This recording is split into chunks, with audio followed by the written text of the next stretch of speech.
예, 오늘 오후 말씀 시간에는 지난 시간에 이어서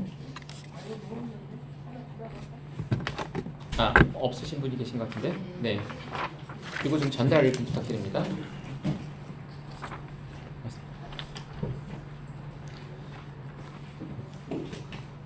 자, 오늘은 53문을 계속해서 이어서 살펴보겠습니다. 53문, 제가 질문을 드리면 다 함께 53문에 대한 답변을 읽어주시기 바랍니다. 53문, 제3계명은 무엇입니까? 제3계명은 너는 주 내 하나님의 이름을 헛되이 취하지 말라. 주가 자신의 이름을 헛되이 취하는 자를 죄 없다 하지 아니하리라 하신 것입니다. 자, 오늘 우리가 함께 살펴볼 말씀은 주님께서 10계명 중에서 세 번째로 명령하신 제3계명입니다. 이 말씀을 제가 한번 다시 읽어드리겠습니다. 너는 주 내 하나님의 이름을 헛되이 취하지 말라. 주가 자신의 이름을 헛되이 취하는 자를 죄 없다 하지 아니하리라. 우리는 이 말씀의 의미를 잘 알아야 합니다. 많은 사람들이 이 10계명의 제3계명을 너무나 쉽게 가볍게 이해하고 지나갑니다. 하나님의 이름을 헛되이 취하지 말라. 내가 하나님의 이름을 내 입에 올릴 때 가볍게 올려서는 안 되는구나 라고 이 정도의 얄팍한 어떤 이해를 가지고 이 말씀을 다 이해한 것처럼 그렇게 넘어가기가 쉽습니다. 자, 그러나 제가 지난 시간부터 말씀을 계속 전하고 있는 것처럼 하나님의 이름은 하나님 자신을 가리키는 것입니다. 그래서 하나님의 이름을 어떻게 대하는가 하는 것은 하나님을 어떻게 대하는가를 우리에게 보여줍니다.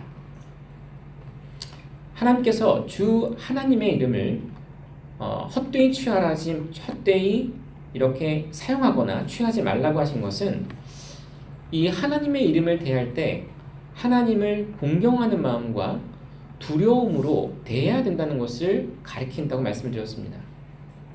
다시 말해서 하나님을 두려워해야 된다는 것입니다. 하나님의 이름을 두려워한다는 것은 하나님을 두려워하는 것입니다.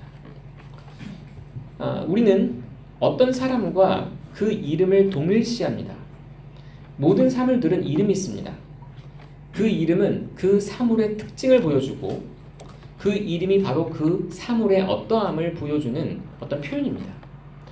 우리가 하나님 했을 때 이 하나님이란 이름은 하나님의 어떠함을 보여주는 것이 아닙니다. 그러니까 단순하게 그냥 하나님의 이름을 내가 말할 때 함부로 말하지 말아야 되는구나 정도가 아니라 이 하나님의 이름을 헛되이 취하지 말라는 것은 첫 번째, 하나님을 두려워하라는 뜻입니다. 하나님을 진정으로 두려워하는 사람만이 하나님의 이름을適当하게 사용할 수 있습니다. 다시 말해서 하나님을 가볍게 생각하는 사람은 그 하나님을 가볍게 생각할 것이고 또 하나님의 이름도 가볍게 대할 것입니다. 그러나 어떤 사람이 정말 하나님을 두려워한다면 그는 하나님의 이름을 생각하거나 그 하나님의 이름이 나타내는 하나님의 특성들을, 속성들을 생각할 때 그 하나님의 탁월하심으로 인해서 하나님을 두려워하고 그 하나님을 사랑하고 공경하는 마음으로 하나님을 대하게 되는 것이죠. 그래서 저는 지난 시간에 이사야서 8장 말씀을 함께 살펴봤습니다. 이사야서 8장을 보게 되면 너희는 주 내 하나님을 너희의 두려움으로 삼고 무서움으로 삼으라 이렇게 말씀했습니다. 자, 여기서 하나님을 너희의 두려움으로 삼고 무서움으로 삼으라는 뜻은 하나님을 너희가 두려워할 대상으로 삼으라는 것입니다. 그리고 하나님을 너희가 무서워할 대상으로 삼으라는 것이죠. 하나님을 두려워하라고 했을 때 사람들은 그 의미를 잘 모릅니다. 아마 여러분 안에도 하나님을 두려워한다는 것이 무엇이지? 라고 이 하나님을 두려워함에 대해서 고개를 갸웃하는 분이 있을 수 있습니다. 하나님은 사랑이신데 하나님은 아버지신데 왜 우리가 하나님을 두려워해야 되는 것인가? 라고 생각하는 분이 있을 수 있습니다. 우리는 하나님을 두려워한다고 했을 때 두 가지 두려움을 반드시 구별할 줄 알아야 합니다. 첫 번째 두려움은 하나님을 심판자로서 두려워하면서 하나님께서 자신의 죄와 잘못에 대해서 벌하실 것을 두려워하는 사람도 있습니다. 하나님은 거룩하시고 그리고 모든 죄에 대해서 반드시 그 죄값을 물으시는 엄격한 공의의 심판자시기 때문에 하나님을 생각하면 두려워하는 사람들이 있습니다. 하나님, 나의 죄를 불꽃 같은 눈으로 지켜보시고 나의 모든 실수와 잘못과 허물을 다 기록해 두시고 나중에 반드시 요구하시는 빚쟁이 같은 심판하시는 분으로 생각하면서 두려워하는 것이죠. 그런데 이와 같은 두려움은 1차적인 두려움이고 이것은 율법적인 두려움입니다. 이 율법적인 두려움이 필요합니다. 왜냐하면 하나님이 심판자시고 공의로우신 재판관이라는 것을 모르는 사람은 자기가 왜 회개해야 되는지 자신이 왜 돌이켜야 되는지 알지 못하기 때문입니다. 그래서 율법을 알아야 합니다. 아마 여러분 가운데는 왜 우리가 십계명을 배워야 할까? 왜 우리가 이렇게 십계명을 이렇게 깊이 있고 이렇게 폭넓게 배워야 될까에 의문을 가지는 분이 있을 수 있습니다. 일반적으로 여러분이 독립침례교회에서 신앙생활을 하신다면 십계명에 대해서 이렇게 자세히 배울 기회가 없습니다. 왜냐하면 독립침례교회가 가지고 있는 성경 해석체계는 세대주의라는 해석체계를 갖고 있는데 이 세대주의에 따르면 구약은 구약이고 신약은 신약이기 때문에 이 은혜 시대에 믿음으로 교회에 들어온 이 성도들은 구약 시대에 주어진 율법이 별로 상관이 없습니다. 이 율법이 그렇게 중요하지 않고 이 율법은 구약에 살았던 구약 시대를 살았던 이스라엘 사람들이 철저히 지켰어야 할 그들의 명령이라고 생각하지 이 교회 안에 있는 신약의 성도들이 배워야 하고 알아야 하고 따라야 될 삶의 의미요 본분이라고 생각하지 않습니다. 심지어 세대주의를 가르치는 그런 교회들 안에서는 마태복음에 나오는 이 산상수훈조차도 우리 성도들에게 직접적인 것이라고 말하지 않습니다. 왜냐하면 세대주의적인 그 신학체계에서는 그 마태복음에 나오는 산상수훈은 유대인들을 위한 나중에 청년왕국 시대의 유대인들을 위한 것이지 이 교회 시대 지금 우리가 살아가는 이 현대의 이 시대 은혜 시대의 성도들을 위한 거라고 가르치지 않기 때문입니다. 그래서 이 신학체계가 굉장히 중요합니다. 그리고 이 신학체계에 따라서 성경을 해석하는 관점이나 어떤 이해가 완전히 달라집니다. 자, 우리 교회는 세대주의를 따르지 않습니다. 우리 교회는 개혁주의라고 하는 칼빈주의를 따릅니다. 아마 여기 안에서 이런 분이 계실 수 있습니다. 세대주의는 뭐고 칼빈주의는 또 뭔가? 그냥 성경만 믿으면 되지. 왜 이름을 세대주의, 칼빈주의해서 성경만 배우는 것도 어려운데 이 세대주의, 칼빈주의 이런 말을 왜 알아야 되는가 생각하시는 분이 있을 수 있습니다. 저도 이런 주의 하는 것을 교회에서 가급적으로 사용하지 않으려고 합니다.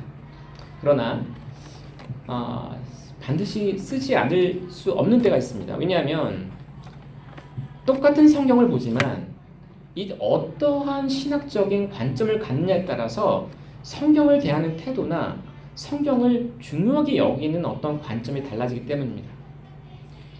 이 세대주의에서는 구약시대의 십계명은 그들에게 별로 중요하지 않습니다. 그들은 신약 성경으로 충분하다고 말하면서 신약만으로도 충분하다고 말하지만 이 개혁주의에서는 이 칼빈주의에서는 그렇게 말하지 않습니다. 칼빈주의에서는 이 구약의 모세를 통해 주어진 이 십계명이 단순히 이스라엘 민족만을 위한 것이 아니라 보편적인 모든 사람을 위한 하나님의 도덕적인 법이라고 말씀합니다.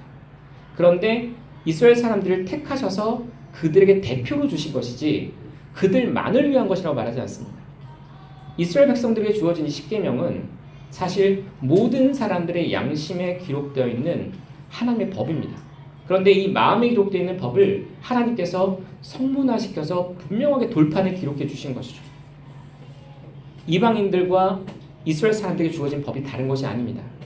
그렇기 때문에 우리는 이 십계명을 잘 알아야 합니다. 왜냐하면 이 십계명이 바로 거룩하신 하나님께서 자신의 백성들이 반드시 믿고 이해하고 따라야 될 아주 중요한 도덕적인 규범을 이 안에 담아주셨기 때문입니다.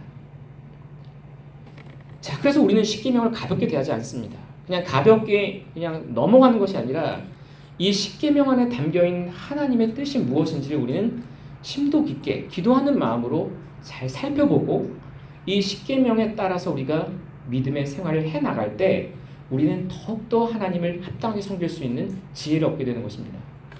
자, 그래서 저는 오늘 이 십계명의 제3계명을 여러분에게 설명드리면서 이 하나님의 이름을 헛되이 취하지 말라는 이 부정적인 명령은 하나님의 이름이 헛되이 취할 수 없을 만큼 하나님의 이름은 존귀한 이름이라는 것을 반증한다고 여러분에게 말씀드리고 싶습니다.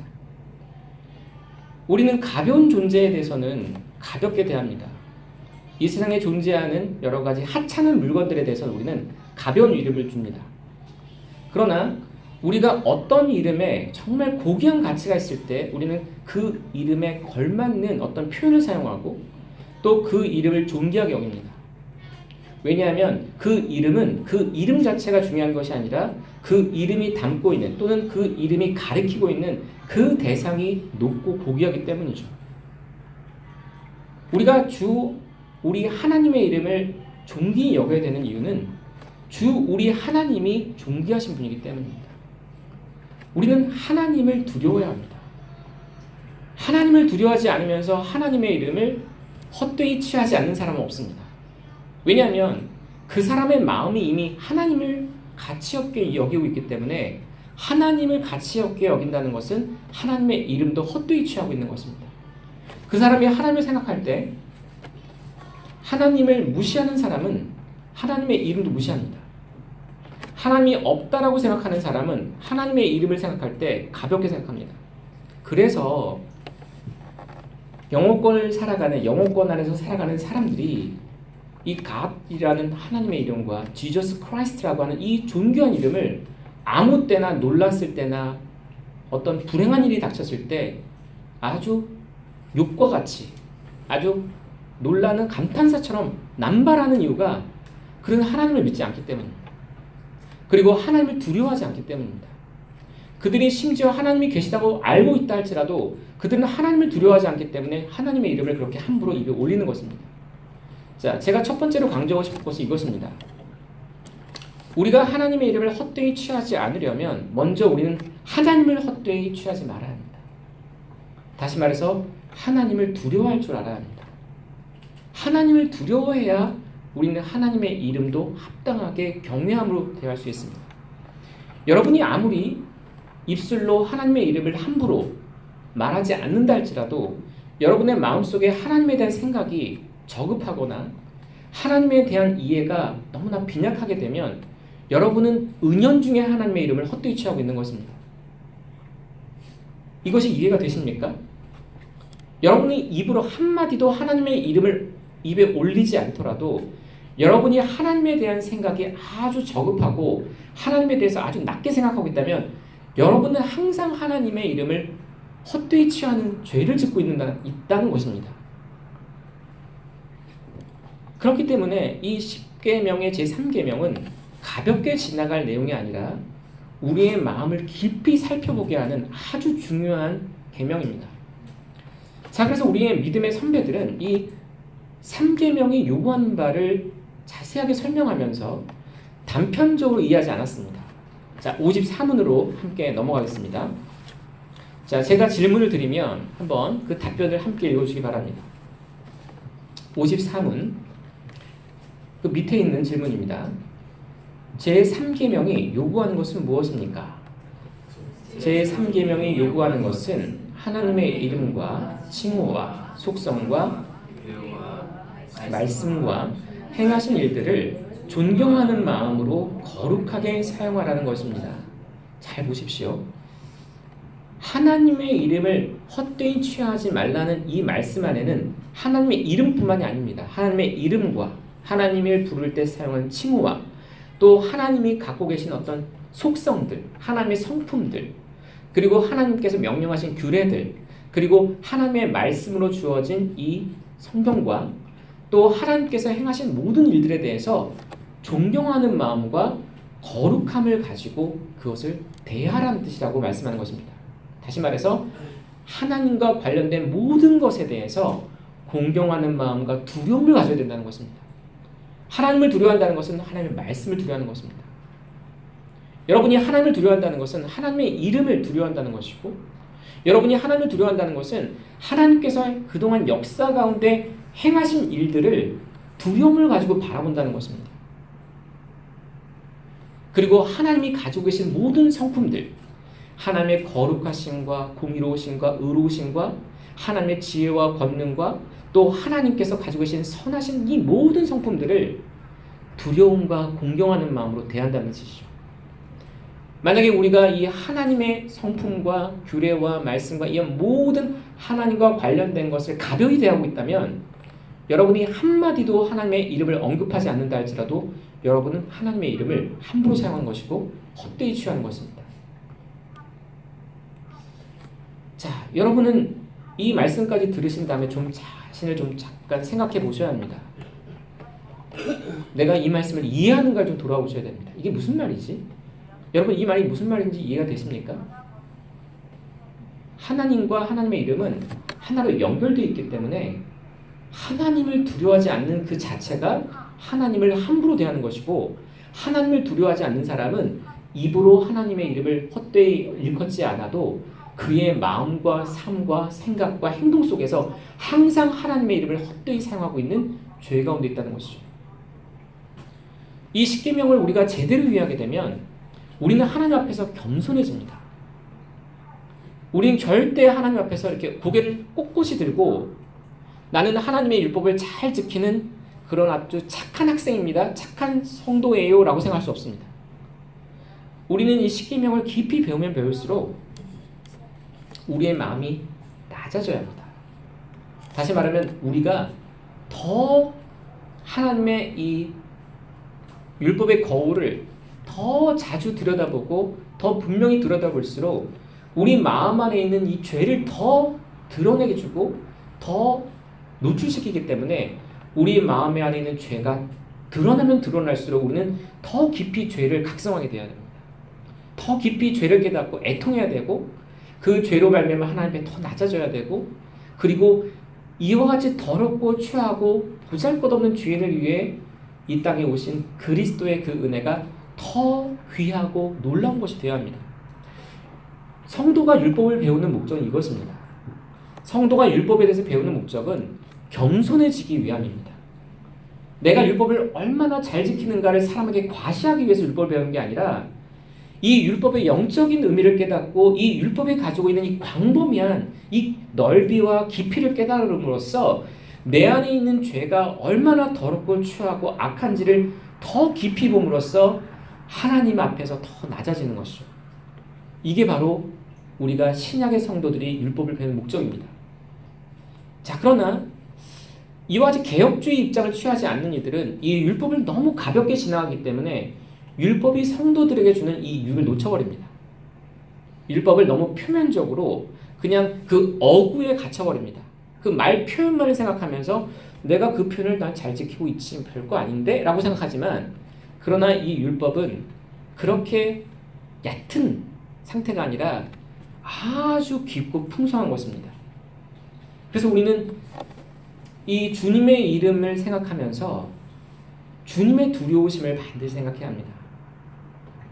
여러분, 제가 아까 언급했던 이사야서 8장 13절에 너희는 주 내 하나님을 너희의 두려움과 무서움으로 삼으라 이렇게 말씀하셨죠? 이 뜻이 무엇이겠습니까? 너희가 정말로 두려워할 대상과 무서워할 대상으로 삼는다라고 말씀을 드렸습니다. 사람은 굉장히 권위 있는 자에게 그 권위 앞에서 두려워하게 됩니다. 아마 여러분이 만약에 그 고용된 직장의 어떤 사원이라거나 직원이면 사장님에 대해서 굉장히 어떤 존경심을 품는다던가 그 앞에서 조심하는 태도를 가질 것입니다.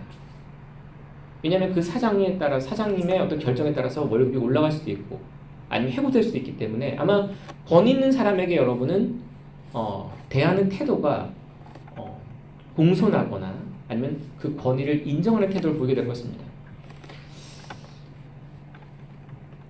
우리가 하나님을 어떻게 대하는지 잘 생각해 봐야 합니다. 여러분은 하나님을 어떻게 대하십니까? 여러분이 개인적으로 집에서 기도하실 때나 아니면 성경을 읽으실 때 여러분의 하나님을 대하는 태도를 여러분이 한번 잘 생각해 보십시오. 여러분 정말 온 세상에 지극히 위대하신 그 위대하신 하나님 앞에 있다는 걸 생각하시면서 여러분은 여러분을 한없이 낮추십니까? 여러분 정말 기도하실 때 내 기도를 들으시고 내 앞에 계신 그분께서 지극한 존엄 가운데 계시는 분이시기 때문에 그분 앞에 먼지와 같고 재와 같은 내가 감히 하나님 앞에 선다는 사실, 그 하나님 앞에 나가 기도한다는 것이 얼마나 엄청난 일인지를 여러분 한번 생각해 보셨습니까? 여러분이 그 하나님 앞에 나가 기도하실 때 여러분이 그 하나님에 대해서 어떻게 느끼고 생각하느냐가 바로 여러분이 하나님의 이름을 어떻게 취하고 있는가를 보여주는 것입니다. 여러분 혹시 기도하시다가 오늘 기도가 잘 안 되네, 그만해야지 하고 그냥 벌떡 일어난 적 없으십니까? 여러분 이 세상에 정말 존귀한 자를 만날 때 여러분이 나 오늘 여기 앉아있는 게 별로 마음에 안 드네요, 일어나겠습니다 하고 벌떡 일어나십니까? 여러분이 만약 대통령과 함께 만나기로 약속을 하시고 대통령이 여러분에게 시간을 내었습니다. 여러분과 대화하고 만나기로 하였는데요, 여러분이 대통령과 대화하다가 여러분이 갑자기 좀 지루한데요, 저 앉아있고 싶지 않습니다 하고 그냥 자리를 박차고 일어날 수 있습니까? 그럴 수 없는 것이죠. 그런데 우리가 기도하다가 이런 일을 얼마나 자주 합니까? 기도하다가 급히 일어나거나 기도하다가 내가 하고 싶은 말만 끝내고 하나님께서 내게 뭘 말씀하신지 듣지도 않고 기도를 그냥 중단하는 이런 일들이 얼마나 많습니까? 우리는 이 하나님의 이름을 두려워한다는 것은 단순히 우리의 입술에 언급하는 단어뿐만 아니라 우리의 삶 속에 하나님을 어떻게 대하는가를 돌아보게 하는 말씀입니다. 왜냐하면 하나님의 이름과 하나님의 칭호와 하나님은 하나로 연결되어 있기 때문입니다. 자, 그와 같이 저는 여러분에게 이 하나님의 이름 안에 또 하나님의 두려우심이 있다는 것을 한번 여러분에게 말씀드리면서 좀 그 부분을 좀 강조하고 싶습니다. 자, 마태복음 10장 말씀을 한번 보겠습니다. 우리가 하나님을 대할 때 왜 하나님을 두려워해야 되는지 마태복음 10장을 한번 가보겠습니다.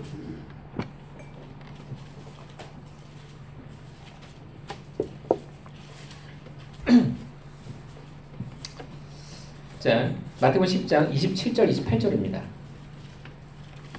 다 함께 한 목소리 읽겠습니다. 마태복음 10장 27, 28절입니다. 자, 같이 읽겠습니다. 시작. 내가 어둠 가운데서 너희에게 이르는 것을 너희는 빛 가운데서 말하며 너희가 귓속말로 듣는 것을 지붕 위에서 선포하라. 몸은 죽여도 혼은 능히 죽이지 못하는 자들을 두려워하지 말고 오직 혼과 몸을 다 능히 지옥에서 멸하시는 분을 두려워하라. 자, 예수님께서는 제자들에게 마땅히 두려워야 될 분을 알려주셨습니다. 너희는 너희 몸을 죽일 수 있는 자는 두려워하지 말라고 하셨습니다. 여러분 사실 우리를 죽일 수 있는 자들이 있다면 얼마나 두렵습니까? 우리를 고문하고 우리를 죽일 수 있는 사람이 있다면, 우리를 그런 죽이는 대적이 있다면 우리는 두려워할 것입니다. 그런데 하나님은, 예수님께서는 그러한 너희를 죽일 수 있는 사람들은 두려워하지 말고 하나님을 두려워하라 하셨습니다. 왜 그렇습니까? 사람들은 우리의 육신의 목숨만을 빼앗아갈 수 있지만 하나님은 사람의 몸과 혼을 다 지옥에 멸하실 수 있기 때문입니다. 근데 많은 사람들이 직장의 상사나 사장님은 두려워하는데 하나님은 별로 두려워하지 않습니다. 직장 상사나 사장에게 하지 않을 행동을 쉽게 하나님께는 합니다. 아까 제가 말씀드렸던 것처럼 우리가 기도할 때 잠깐 기도하러 앉았다가 바쁘다고 내가 확 일어나 버린다는 것은 하나님을 무시하는 것입니다. 여러분, 사장님과 면담하러 갔는데 사장님이 불렀습니다. 와서 나랑 좀 얘기 좀 하자 불렀는데 들어와서는 저 급해요 하고 벌떡 일어나가 나간다면 바로 해고입니다. 사장의 말을 듣지 않고 무시하는 그런 직원에 대해서 사장이 어떻게 용납할 수 있겠습니까? 우리는 사실 하나님을 마땅히 두려워할 만큼 두려워하지 않을 때가 많습니다. 기도할 때도 그렇고 예배 시간도 마찬가지입니다. 예배를 드릴 때도 우리의 생각이 다른 곳을 향할 때가 얼마나 자주 있습니까? 우리 생각이 주님께만 집중해야 되는데 주변에 있는 사람들 보면서 저 사람 졸고 있네, 저 사람 안 듣는 말씀을 잘 안 듣는 것 같네, 다른 사람이 어떻게 하는가에 신경 쓰면서 내 마음이 주님께 어떤 경배의 마음으로 온전히 앞에 엎드려 있는 게 아니라 이리저리 마음이 왔다 갔다 합니다. 우리 연약함이기도 하지만 참 우리의 어떻게 보면 연약함이고 우리의 죄로 인한 이 모습입니다. 자, 그런데 주님께서는 우리에게 이렇게 말씀하셨습니다. 사람을 두려워하지 말라.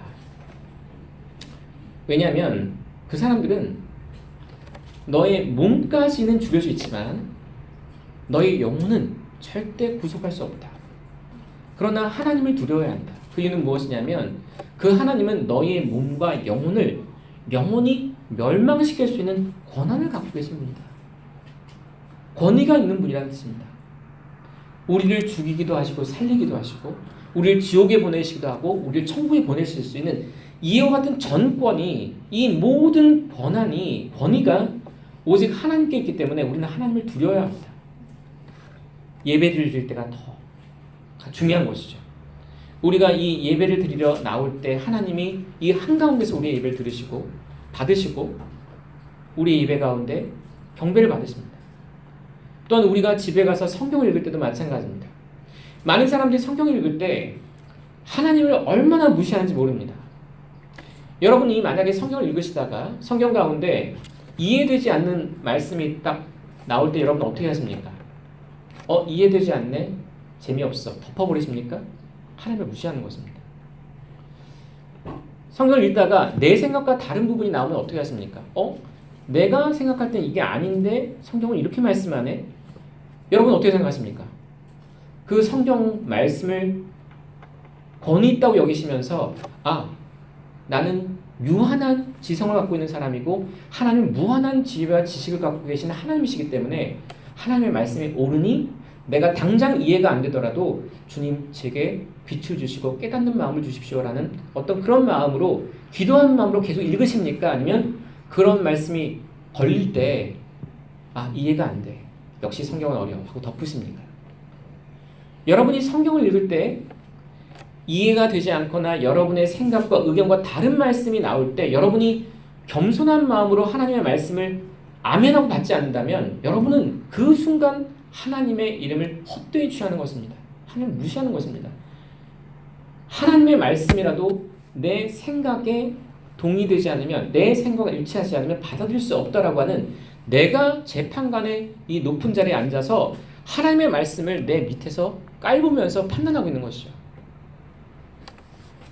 여러분, 많은 사람들이 하나님의 이름을 헛되이 취하고 있습니다.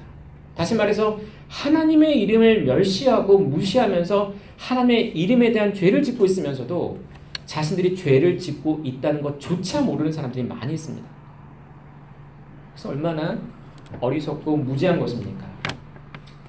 여러분, 하나님과 하나님의 이름과 하나님의 호칭과 그리고 하나님의 명령들과 하나님의 말씀과 하나님의 규례와 하나님의 이와 같은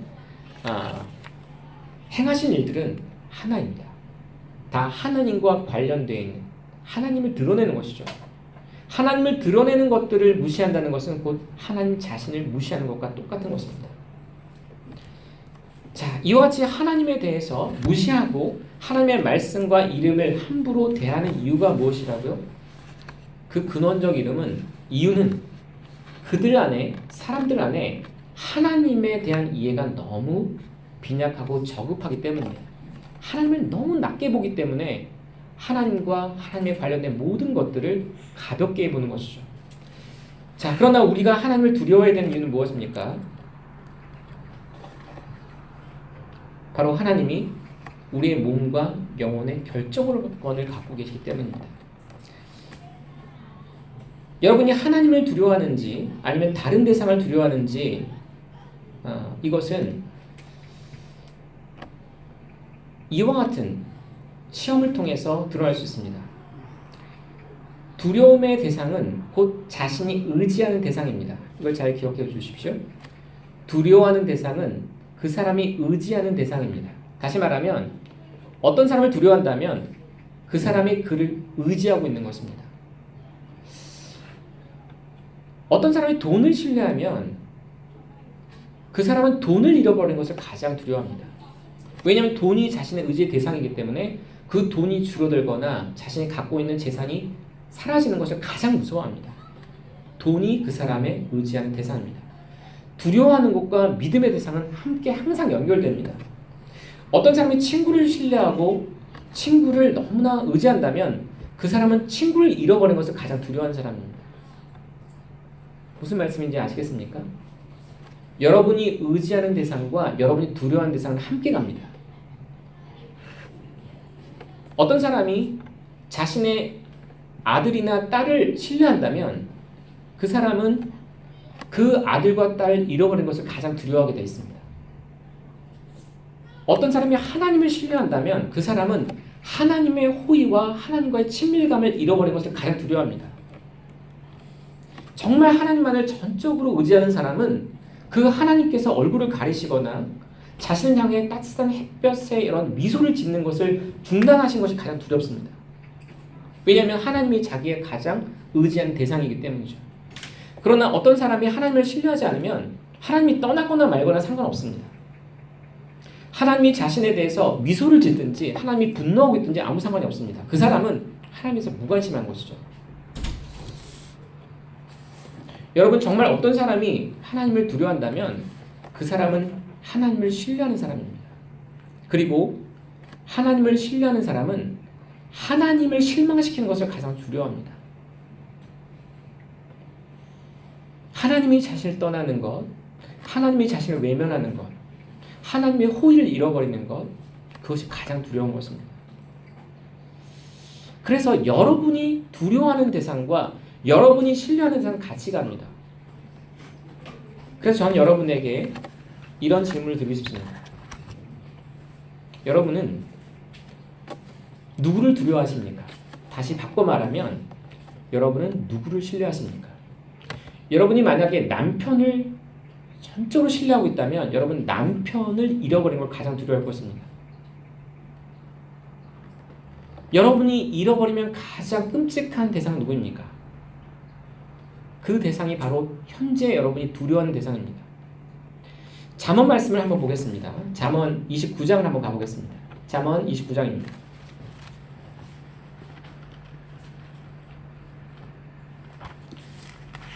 잠언 29장 25절입니다. 시간이 좀 걸리니까 꼭 지금 못 찾으신 분은 안 찾으셔도 괜찮고요. 잘 들어보시기 바랍니다. 잠언 29장 25절에 이렇게 말씀합니다. 사람을 하면 올무에 걸리려니와 누구든지 주를 신뢰하는 자는 안전하리라. 다 찾으신 분은 같이 읽겠습니다. 시작. 사람을 두려워하면 올무에 걸리려니와 누구든지 주를 신뢰하는 자는 안전하리라. 여러분, 성경은 항상 평행법을 잘 사용합니다. 아주 자주 사용하는데요. 지금 이 잠언 말씀은 약간 평행법에서 어긋난 것처럼 보입니다. 그렇지 않습니까? 잘 보십시오. 사람을 두려워하면 올무에 걸리려니와 누구든지 주를 두려워하는 자는 안전하리라. 이렇게 해야 뭔가 아주 딱 맞는 것처럼 보여집니다. 사람을 두려워하면 올무에 걸리지만 주를 두려워하면 안전하겠다. 이 말씀이 더 자연스럽지 않습니까? 자, 그런데 성경은 그렇게 되어 있지 않습니다. 사람을 두려워하면 올무에 걸리려니와 누구든지 주를 신뢰하면 안전하리라. 갑자기 사람을 두려워하는 것과 주님을 신뢰하는 것을 같이 나란히 두었습니다. 왜 그런지 아십니까? 아까 제가 말씀드렸던 것처럼 주님을 두려워하는 것과 주님을 신뢰하는 건 같은 것입니다. 어떤 사람이 주님을 두려워한다는 건 주님을 신뢰하는 것입니다. 자, 제가 조금 전에 아까 초반부에 제가 말씀드렸죠. 하나님을 두려워하는 데는 두 가지가 있다고 말씀드렸습니다. 첫 번째는 거룩하신 하나님께서 자신에게 죄에 대해서 형벌을 가하실 걸 두려워하는 두려움이 있습니다. 율법적인 두려움입니다. 자, 그러나 두 번째 두려움이 있는데, 두 번째 두려움은 예수 그리스도를 믿고 난 후의 두려움입니다. 예수님을 믿고 났는데 여전히 하나님이 두려운 겁니다. 그런데 예수를 믿은 사람들은 율법 아래에 있지 않고 은혜 아래에 있습니다. 다시 말하면 더 이상 율법의 저주를 두려워할 필요가 없는 사람입니다. 예수를 믿은 사람들은 율법의 저주가 무섭지 않습니다. 왜냐하면 예수님께서 내가 받을 율법의 저주를 십자가에서 다 지고 가셨기 때문이죠. 더 이상 율법의 저주가 두렵지 않습니다. 그리스도인들이 두려워하는 것은 율법의 형벌이 두려운 것이 아니라 하나님 자신의 이 고귀함과 존엄하심 때문에 느끼는 하나님에 대한 아버지로서 느끼는 두려움입니다. 다시 말해서 하나님의 자녀들이 거룩하신 자기 아버지를 슬프게 하고 그 아버지의 이름을 욕되게 할까봐 두려워하는 그것은 자녀의 두려움입니다. 좀 차이를 아시겠습니까? 단순히 율법을 저질러서 범해서 하나님의 벌을 받을까봐 무서운 게 아니라 이미 벌은 다 지나갔습니다. 예수님의 십자가로 모든 죄가 용서되었고 모든 형벌이 다 지나갔습니다. 그럼에도 불구하고 하나님을 두려워합니다. 왜 두려워하는 거죠? 그 하나님 존재 자체가 두려우신 분이기 때문입니다. 제가 이 하나님의 두려움에 대해서 좀 말씀을 좀 읽어드리겠습니다. 들으시면 됩니다. 주를 두려워하니 생명에 이르게 하나니 그것을 지닌 자는 흡족히 지내고 재앙과 징벌을 받지 아니하리라. 항상 두려워하는 자는 행복하거니와 자기 마음을 강팍하게 하는 자는 해악에 빠지리라. 주를 두려워하는 것이 지식의 시작이거늘 어리석은 자들은 지혜와 훈계를 멸시하느니라.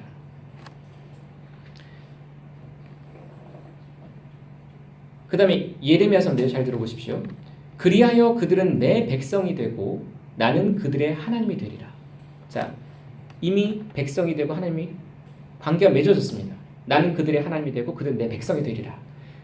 그 다음입니다. 또 내가 그들에게 한 마음과 한 길을 주어 그들이 자기들과 자기들 뒤에 있을 자기들 자손의 복을 위하여 영원히 나를 두려워하게 하리라. 말락입니다. 그때 주를 두려워하는 자들이 서로 자주 말하매 주께서 귀를 기울여 그것을 들으시고 주를 두려워하는 자들과 자신의 이름을 생각한 자들을 위하여 자기 앞에서 기념의 책을 기록하셨느니라. 마지막 날들의 주와 그분의 선하심을 두려워하리라. 여러분, 이 두려워한다는 말은 율법이 두려운 것이 아닙니다. 하나님의 백성이 된 자가, 구원받은 자가 하나님을 두려워하는 것입니다. 여러분, 다니엘이라고 하는 인물을 아시지 않습니까? 다니엘은 어떤 사람이었습니까? 다니엘은 하나님께 크게 사랑받는 사람이었습니다. 자, 다니엘서 말씀을 한번 찾아보겠습니다. 다니엘서 9장 4절입니다.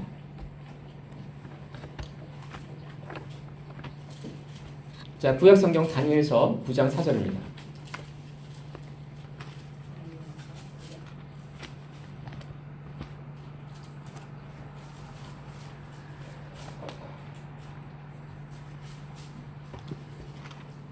자, 9장 4절 찾으셨으면 함께 읽어보겠습니다. 자, 읽겠습니다. 시작. 내가 주 내 하나님께 기도하고 자백하며 이르기를 오 주여 하나님을 사랑하고 하나님의 명령들을 지키는 자들에게 언약을 지키시며 긍휼을 베푸시는 크고 두려우신 하나님이여. 여러분 다니엘이 하나님을 어떻게 부르는지 아시겠습니까?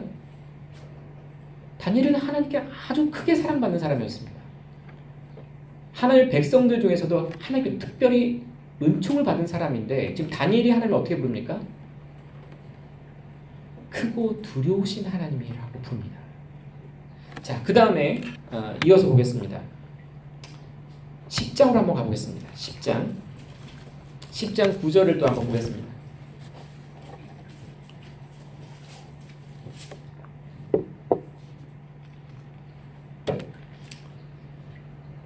자, 잠시만요. 제가 좀 말씀을 잘못 표시한 것 같은데요.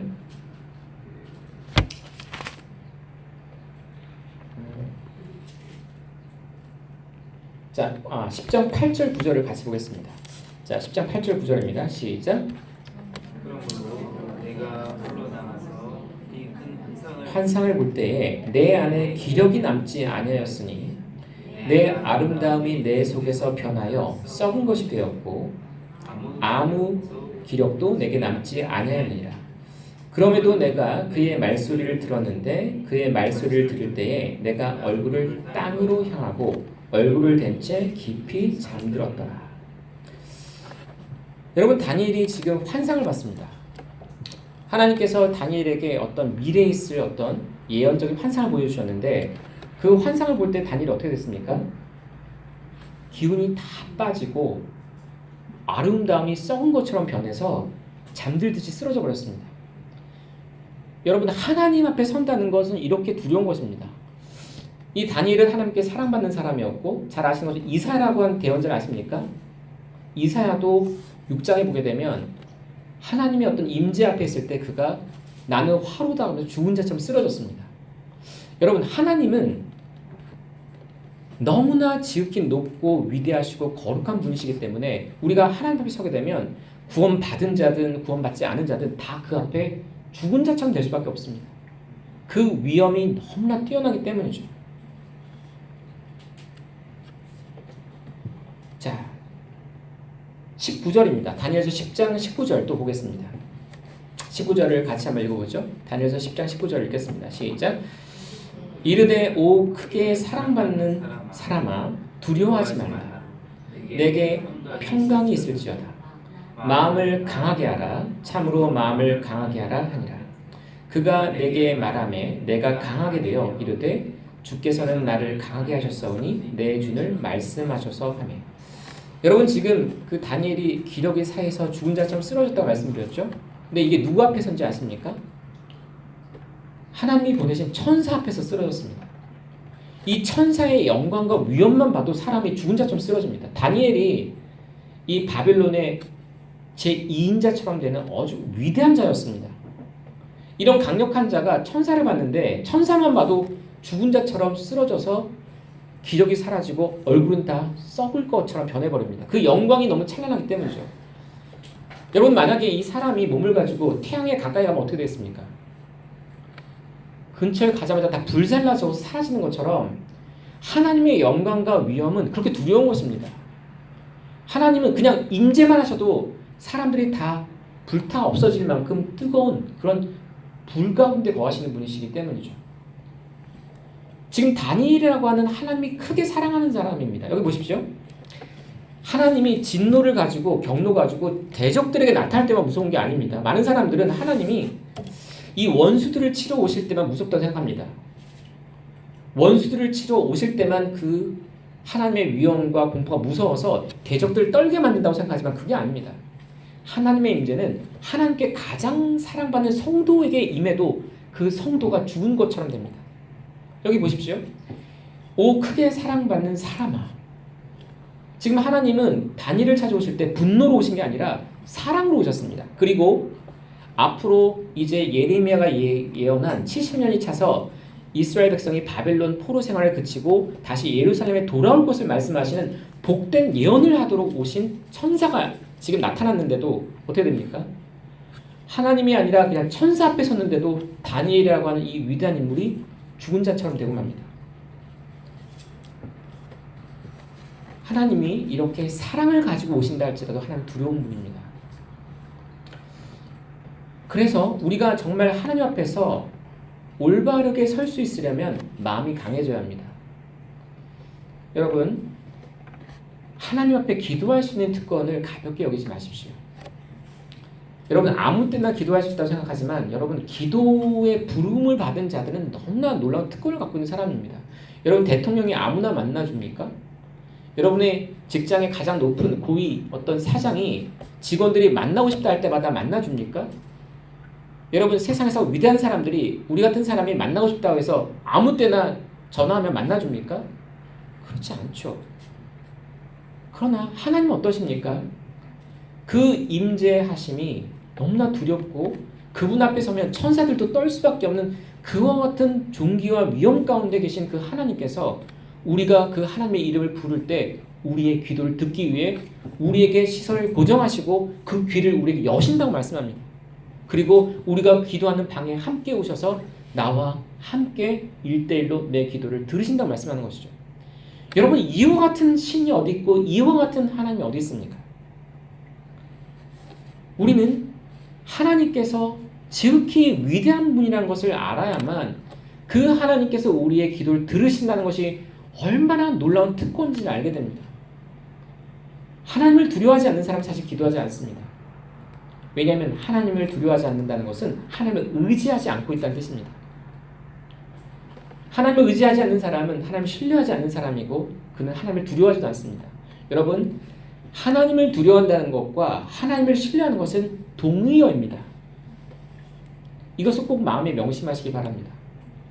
여러분이 정말 하나님을 신뢰한다면 여러분은 하나님께 간절한 마음으로 기대하면서 하나님을 높이게 됩니다.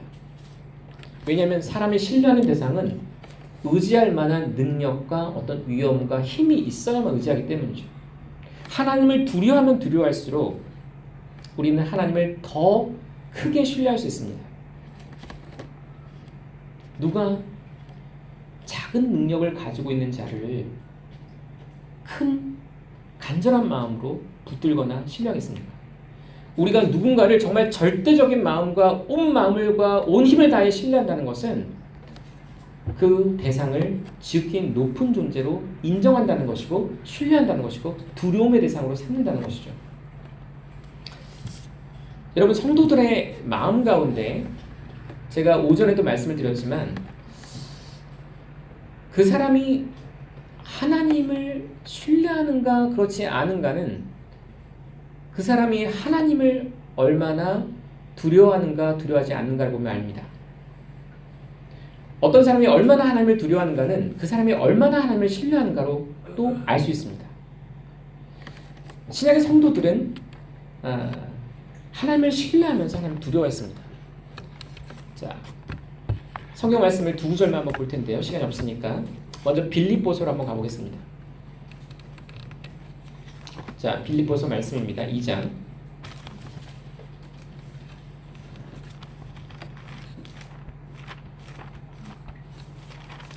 자, 빌립보서 2장을 한번 같이 찾아 읽겠습니다.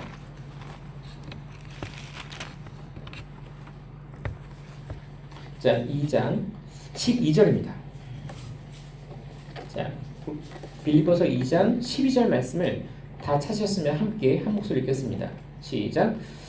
그러므로 나의 사랑하는 자들아, 너희가 항상 순종한 것 같이 내가 있을 때뿐 아니라 지금 내가 없을 때에도 더욱더 순종하여 두려움과 떨림으로 너희 자신의 구원을 일하여 드러내라. 자, 제가 이 번역은 조금 아쉽다고 여러 번 말씀을 드렸는데 여기 보기에는 두려움과 떨림으로 너희 자신의 구원을 일하여 드러내라가 아니라 너희 구원을 이루라가 더 적절한 번역입니다. 너희 구원을 이루라. 두려움과 떨림으로 너희 자신의 구원을 이루라. 여기 보면 굉장히 중요한 표현이 나옵니다. 두려움과 떨림이라는 표현입니다. 성도들은 절대 경박하게 기뻐하지 않습니다. 많은 사람들 중에서 어떤 사람이 구원받았다고 말하면서 두려움과 떨림이 없다면 그 사람은 하나님을 모르는 것입니다. 하나님을 만나본 적이 없는 사람입니다. 구원받았다고 말하면서 자신이 이 구원을 두려워 떨림으로 이루어야 될, 끝까지 믿음을 지켜야 될 어떤 뭐랄까, 인간의 책임 또는 하나님께서 우리에게 주신 명령, 그 부분에 대해서 전혀 감각이 없는 사람이 있다면 그 사람은 하나님을 모르는 사람입니다. 성도들은 자신이 받은 구원이 얼마나 값진 것인지를 알고, 그리고 그 구원을 실패로 돌이키려고 사탄과 세상과 죄가 얼마나 자기를 넘어뜨려 하는 그 공격의 어떤 대적들의 공격이 많은지를 알게 될 때 정신을 차리게 됩니다. 여러분, 성경을 한번 보십시오. 여러분, 가룟 유다라는 인물을 아시지 않습니까? 여러분들은 가룟 유다를 어떻게 생각하십니까? 가룟 유다는 믿음이 없으니까 그렇게 배반하고 떠났지라고 생각하시면서 나는 가룟 유다가 될 가능성이 제로라고 생각하는 분 있습니까? 여러분, 교회 안에 가룟 유다 같이 될 사람들이 있습니다. 다시 말해서 이 가룟 유다는 교회 안에서 모든 사람에게 인정받는 신실한 신자일 수 있습니다. 왜냐하면 12제자들 중에서 가룟 유다를 한 번도 다른 사람이 의심한 적이 없기 때문입니다. 예수님이 가룟 유다를 지목하면서 배신할 자가 있다고 하실 때도 다른 제자들은 절대 가룟 유다를 의심하지 않았습니다. 다시 말하면 제자들이 볼 때, 사도들이 볼 때 가룟 유다는 철저한 신자였습니다. 그런데 그의 마음이 맨 끝에 드러나면서 탐욕 때문에 자신의 스승인 그리스도를 팔았습니다. 여러분, 마태복음 25장에 나오는 어리석은 다섯 처녀를 기억하십니까? 지혜로운 다섯 처녀와 어리석은 다섯 처녀가 있었습니다. 여러분, 어리석은 다섯 처녀들도 절대 불신자처럼 보이는 사람들이 아니었습니다. 왜냐하면 그들도 등불을 준비하고 있었습니다. 그리고 그들도 그 신랑을 맞으러 나갔습니다. 다시 말하면 세상의 어떤 더러움을 피했다는 것입니다. 그리고 종교적으로, 어떻게 보면 형식적으로는 주님을 기다리려고 나갔던 사람들입니다. 그리고 그들도 정말 주님을 기다렸습니다. 그런데 그들에겐 기름이 없었어요. 다시 말해서 참된 회심, 성령님이 그 안에 없었습니다. 아무도 그 사람들을 의심하지도 않았고 그 사람들을 신자가 아니라고 구별하지 못했습니다. 함께 있었고 주님을 기다렸고, 그리고 세상에서 어떤 세상의 세속적인 것을 떠나버리면서 주님을 마저 나갔던 사람들입니다. 여러분, 이와 같은 일들을 보게 될 때 정말 참된 신자들은 자신이 가룟 유다라거나 자신이 어리석은 자라고 생각해서가 아니라 두려움과 떨림을 갖게 됩니다. 그리고 이 구원을 여기서 다 끝난 것처럼 손을 놓고 있는 것이 아니라 내 구원이 이루어질 때까지 절대 긴장감을 놓치지 않습니다. 항상 깨어서 주님 앞에서 믿음의 삶을 살기 위해 힘쓰는 것이죠. 성경은 사탄을 사자로 비유하면서 사탄이 믿지 않는 자들뿐만 아니라 믿는 자들까지도 삼키려고 두루 다닌다고 말합니다. 다시 말하면 믿는 자들까지 속여서 그 믿음을 버리고 떠나도록 하기 위해서 온갖 노력을 다한다고 말하는 것이죠. 만약에 여기 앉아 계신 분들 가운데 나는 이미 구원받았으니까 나는 어떻게 해도 구원받을 거라고 생각하면서 그래 손을 놓고 있는 분이 있다면 여러분 두려워하셔야 합니다. 가룟 유다와 이 어리석은 다섯 처녀를 항상 기억하시면서 두려움과 떨림 가운데 있어야 합니다. 또한 고린도 후서에 보면 또 이와 같은 말씀이 나옵니다. 한번 앞에 있는 고린도 후서를 한번 가보겠습니다. 고린도 후서 7장입니다.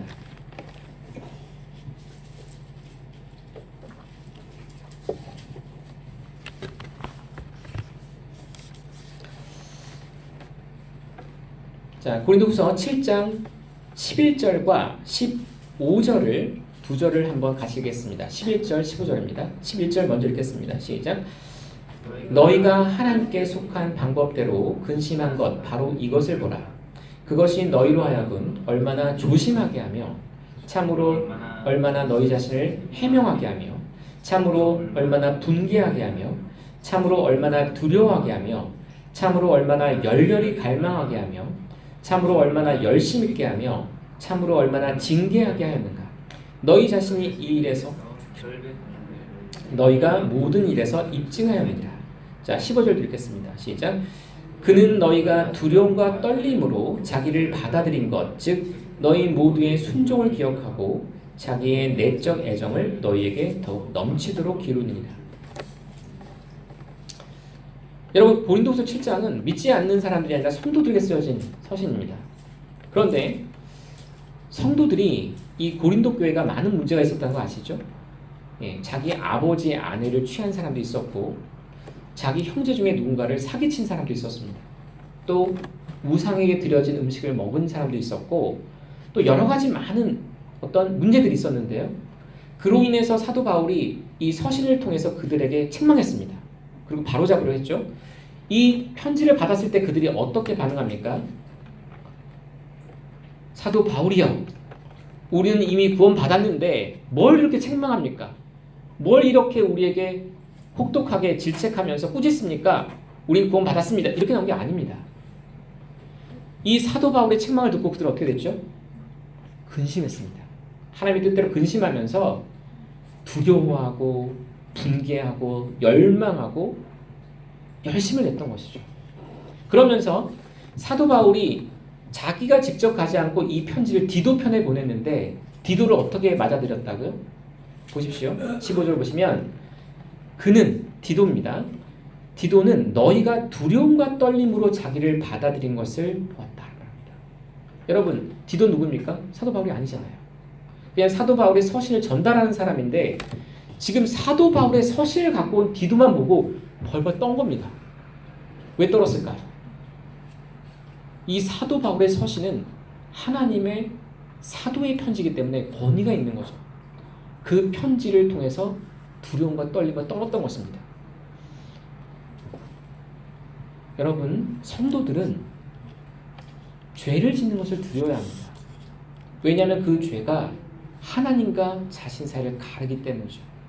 죄를 짓게 되면 하나님께서 우리와 멀어지시는 것처럼 느껴집니다. 성도가 두려워야 될 것은 이것입니다. 성도는 재산을 잃어버린 것이 두려운 것도 아니고 건강을 잃어버린 것도 두려운 것이 아니라 하나님과 친밀감이 사라지는 것을 두려워야 합니다. 왜냐하면 하나님이 나의 생명의 근원이시고 그리스도께서 포도나무신데 내가 그리스도로부터 생기와 어떤 이 영양분을 충분히 공급받지 못하면 아무것도 할 수 없기 때문이죠. 여러분 어떠십니까? 여러분은 하나님에 대한 두려움이 있으십니까? 여러분 정말 하나님의 말씀을 두렵고 떨림으로 받으십니까? 여러분 하나님과 관련된 모든 것, 하나님의 이름, 하나님의 칭호, 또 하나님의 속성, 하나님의 규례, 하나님의 말씀, 또 하나님이 행하신 모든 일을 정말 존경심과 거룩한 마음을 가지고 대하십니까? 그래야 합니다. 그냥 단순히 하나님의 이름에 대해서만 표면적으로 경의를 표하는 것이 아니라 하나님의 모든 것을 하나님처럼 권위 있게 받아들여야 하고 두려움과 떨림으로 되어야 되는 것이죠. 그러할 때 우리에게 참으로 하나님으로부터 큰 기쁨과 축복이 더 풍성히 부어지리라 확신합니다. 우리 모두가 하나님의 이름을 경외할 수 있기를 간절히 소망합니다. 기도드리겠습니다. 하나님 아버지, 이 시간 하나님의 위엄이 얼마나 놀랍고 두려우신지를 이 시간 기억할 수 있도록 인도해 주셔서 감사를 드립니다. 하나님, 저희가 더욱더 하나님을 알기를 간절히 소망합니다. 하나님을 피상적으로 아는 것이 아니라 참으로 하나님의 그 위엄과 영광을 더 분명히 알고 체험하며 하나님을 두려워하고 또 하나님을 사랑하며 더 온전히 신뢰할 수 있기를 간절히 기도합니다. 성령께서 우리의 마음에 빛을 주시고 하나님을 아는 지식을 주시며 또 하나님의 하나님 되심을 아는 지식을 주셔서 저희가 온전히 주님을 더 신실하게 의지할 수 있도록 도와주시고 믿음 가운데 주님을 신뢰함으로 하나님을 경외하는 자들에게 주시는 하나님의 그 놀라운 축복과 기쁨이 저희 안에 더 충만할 수 있도록 도와주시기를 간절히 기도합니다. 감사드리며 이 모든 기도를 우리 주 예수 그리스도 이름으로 간절히 기도했습니다. 아멘.